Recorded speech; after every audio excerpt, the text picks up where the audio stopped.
Assalamualaikum warahmatullahi wabarakatuh. Pada video ini saya akan mempresentasikan hasil rancangan pembelajaran pecahan berbasis best practices kurikulum internasional, khususnya Singapore Math dan Cambridge Primary. Presentasi ini merupakan bagian dari ujian akhir semester mata kuliah Mathematics in International Curricula. Nama saya Elsa Adelia dengan NIM 27023488871. Tujuan dari presentasi ini adalah untuk menunjukkan bagaimana kurikulum internasional dapat dievaluasi, disintesis, dan diadaptasi ke dalam konteks pembelajaran matematika sekolah dasar di Indonesia tanpa mengabaikan karakteristik siswa, budaya lokal, serta capaian pembelajaran dalam kurikulum merdeka.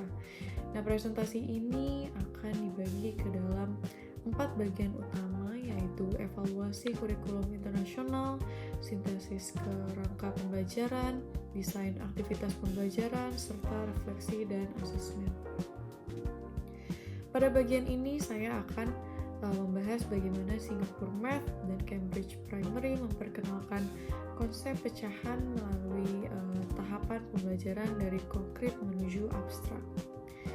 Dalam Singapore Math, pengenalan pecahan selalu dimulai dari tahap yang konkret.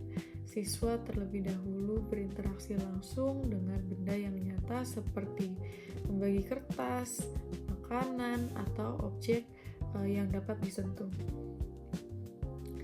Tahap ini bertujuan agar siswa memahami pecahan sebagai bagian dari keseluruhan, bukan sebagai simbol matematika semata. Setelah siswa memahami secara konkret, pembelajaran dilanjutkan ke tahap pictorial, di mana konsep pecahan direpresentasikan melalui gambar atau model visual.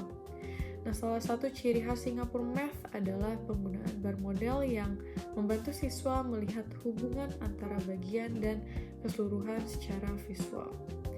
Nah, di tahap terakhir adalah tahap abstrak, yaitu ketika siswa mulai menggunakan simbol matematika seperti 1/2, 1/3, atau 3/4.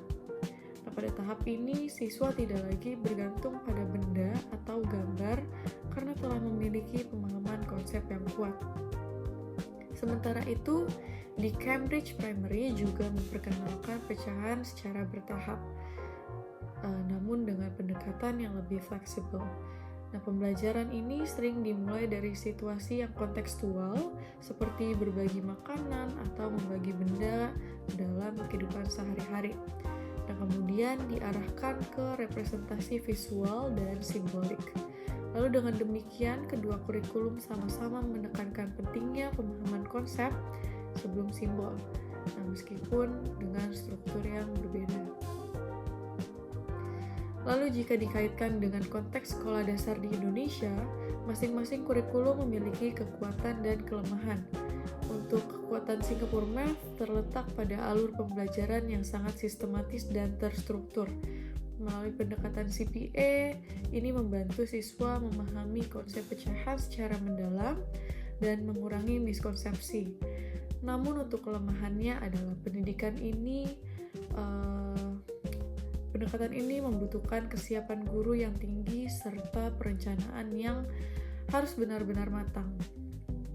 Nah, di sisi lain, Cambridge Primary memiliki keunggulan dalam fleksibilitas pembelajaran dan kemampuannya mengaitkan materi dengan kehidupan sehari-hari siswa. Nah, pendekatan ini cocok untuk kelas dengan latar belakang siswa yang beragam, namun karena strukturnya tidak seketat Singapore Math, terdapat potensi pembelajaran menjadi kurang mendalam apabila tidak dirancang dengan baik.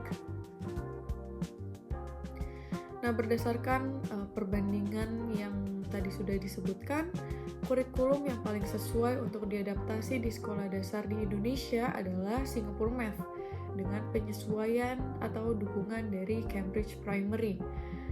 Untuk Singapore Math ini sendiri memberikan kerangka konseptual yang kuat, sementara Cambridge Primary memberikan fleksibilitas dalam pelaksanaan pembelajaran. Nah, kombinasi ini sangat memungkinkan pembelajaran pecahan yang terstruktur namun tetap kontekstual dan realistis dengan kondisi sekolah di Indonesia. Lalu pada tahap sintesis, saya mengambil 3 elemen utama dari kurikulum internasional. Untuk elemen pertama adalah pendekatan CPA atau Concrete, Pictorial, dan Abstrak dari Singapore Math yang memastikan pembelajaran dimulai dari pengalaman nyata yang dilakukan oleh siswa. Lalu elemen kedua adalah bar model yang berfungsi sebagai jembatan antara pemahaman konkret dan simbol yang abstrak. Lalu elemen terakhir atau elemen ketiga adalah pendekatan kontekstual dan fleksibel dari Cambridge Primary yang memungkinkan guru menyesuaikan pembelajaran dengan kondisi kelas.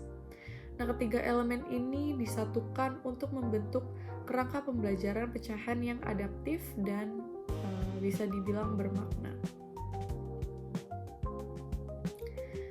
Lalu kerangka pembelajaran ini selaras dengan capaian pembelajaran fase B di kurikulum Merdeka, khususnya pada domain bilangan. Nah, dalam fase ini, siswa diharapkan mampu untuk memahami konsep pecahan sebagai bagian dari keseluruhan, merepresentasikannya dalam berbagai bentuk, serta menggunakan dalam konteks yang sederhana. Dengan demikian, adaptasi kurikulum internasional ini tidak bertentangan dengan kurikulum Merdeka, tetapi justru memperkuat pencapaian kompetensi siswa secara konseptual. Untuk peta konsep pembelajaran pecahan dirancang dalam beberapa pertemuan. Di sini saya menggunakan 5 peta konsep. Yang pertama, di pertemuan pertama itu fokus pada makna pecahan sebagai bagian dari keseluruhan. Lalu di pertemuan kedua itu membahas representasi pecahan, dan di pertemuan ketiga membahas pecahan senilai. Di pertemuan keempat membandingkan pecahan, dan terakhir di pertemuan kelima mengaplikasikan pecahan dalam kehidupan sehari-hari. Nah, urutan ini dirancang agar siswa membangun pemahaman secara bertahap dan berkelanjutan. Lalu untuk desain aktivitas pembelajaran, pada bagian ini saya akan menjelaskan secara mendalam desain aktivitas pembelajaran untuk satu pertemuan, yaitu pertemuan awal pembelajaran pecahan.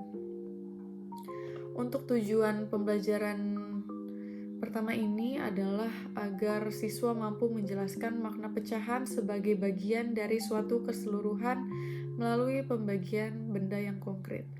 Untuk tujuan kedua adalah agar siswa mampu merepresentasikan pecahan sederhana dalam bentuk konkret dan visual. Untuk alat dan bahan yang digunakan antara lain adalah kertas lipat atau origami, bisa juga dengan tutup botol, dan makanan lokal seperti kue tradisional. Pemilihan alat ini bertujuan agar pembelajaran dapat diterapkan di berbagai kondisi sekolah tanpa bergantung pada alat yang khusus. Untuk langkah kegiatannya di bagian pembuka, guru memulai pembelajaran dengan mengajukan pertanyaan kontekstual tentang berbagai makanan. Lalu di bagian kegiatan inti, siswa membagi kertas lipat menjadi bagian yang sama, mengamati hasilnya, dan mendiskusikan perbedaannya. Lalu di bagian penutup, siswa merefleksikan pembelajaran dan guru menegaskan kembali konsep utama dari pembelajaran. Untuk integrasi budaya lokal, dalam pembelajaran pecahan ini sangat menjadi aspek yang sangat penting, terutama dalam konteks sekolah dasar di Indonesia. Hal ini karena siswa SD masih berada pada tahap berpikir konkret dan sangat dipengaruhi oleh pengalaman sehari-hari yang mereka alami di lingkungan keluarga dan masyarakat. Nah, dalam desain aktivitas pembelajaran ini, konteks budaya lokal diintegrasikan melalui kegiatan berbagi makanan tradisional seperti kue pasar atau jajanan yang mungkin familiar bagi siswa. Aktivitas berbagi makanan merupakan pengalaman yang sangat dekat dengan kehidupan siswa di Indonesia, baik di rumah, di sekolah, maupun dalam kegiatan sosial yang ada di masyarakat. Nah, melalui konteks ini, siswa tidak hanya belajar konsep matematika, tetapi juga memahami nilai-nilai budaya seperti kebersamaan, keadilan, dan saling menghargai. Ketika siswa membagi satu kue menjadi beberapa bagian yang sama besar, mereka secara tidak langsung belajar bahwa pembagian yang adil berarti setiap orang mendapatkan bagian yang sama. Nah, pendekatan ini juga membantu siswa melihat bahwa matematika bukanlah sesuatu hal yang terpisah dari kehidupan manusia, melainkan hadir dan digunakan dalam aktivitas sehari-hari. Nah, dengan demikian, pembelajaran pecahan menjadi lebih bermakna dan tidak terasa abstrak. Selain itu, integrasi budaya lokal juga mendukung prinsip kurikulum merdeka yang menekankan pembelajaran kontekstual dan relevan dengan lingkungan peserta didik. Lalu untuk diferensiasi pembelajaran, dalam satu kelas, kemampuan siswa tentu tidaklah sama. Oleh karena itu, pembelajaran ini dirancang dengan menerapkan prinsip diferensiasi agar setiap siswa dapat belajar sesuai dengan kebutuhan dan kemampuannya. Dan diferensiasi ini pertama dilakukan dari segi proses pembelajaran. Siswa yang masih mengalami kesulitan diberikan kesempatan untuk lebih banyak menggunakan benda konkret seperti kertas lipat atau tutup botol, agar mereka dapat memahami konsep pecahan melalui pengalaman yang dilakukan secara langsung. Nah, sementara itu, siswa yang memiliki pemahaman lebih cepat diberikan tantangan tambahan, seperti membagi kertas menjadi bagian yang lebih banyak atau menjelaskan kembali konsep pecahan kepada teman sekelompoknya. Nah, dengan cara ini, siswa yang lebih cepat tetap terlibat dan tidak merasa bosan. Lalu, diferensiasi ini juga dilakukan dari segi dukungan guru. Guru memberikan pendampingan lebih intensif atau mendalam kepada siswa yang lebih membutuhkan, tanpa memberikan label atau perlakuan yang membuat siswa merasa tertinggal. Melalui diferensiasi ini, pembelajaran menjadi lebih inklusif tentunya, dan memberikan kesempatan yang adil bagi semua siswa untuk berkembang bersama. Lalu untuk mengetahui sejauh mana pemahaman siswa terhadap konsep pecahan, guru menggunakan asesmen formatif dalam atau selama proses pembelajaran berlangsung. Teknik asesmen formatif yang pertama adalah observasi. Guru mengamati bagaimana siswa membagi kertas. Apakah pembagian dilakukan secara sama besar atau bagaimana siswa berdiskusi dengan teman sekelompoknya. Lalu di teknik kedua adalah pertanyaan lisan. Guru mengajukan pertanyaan seperti, mengapa bagian ini tidak sama besar? Atau apa yang terjadi jika kita membagi kue ini menjadi dua? Nah, pertanyaan ini bertujuan untuk menggali pemahaman konsep siswa secara langsung. Selain itu, guru juga menggunakan refleksi singkat di akhir pembelajaran, di mana siswa diminta menyampaikan apa yang mereka pelajari dengan bahasa mereka sendiri. Nah, refleksi ini tentunya membantu guru mengetahui apakah siswa benar-benar memahami konsep pecahan atau hanya mengikuti instruksi. Lalu, asesmen formatif ini tidak digunakan untuk memberi nilai, tetapi untuk memperbaiki proses pembelajaran dan memberikan umpan balik kepada siswa. Selanjutnya, dalam implementasi pembelajaran ini tentunya terdapat beberapa tantangan yang mungkin akan dihadapi oleh guru.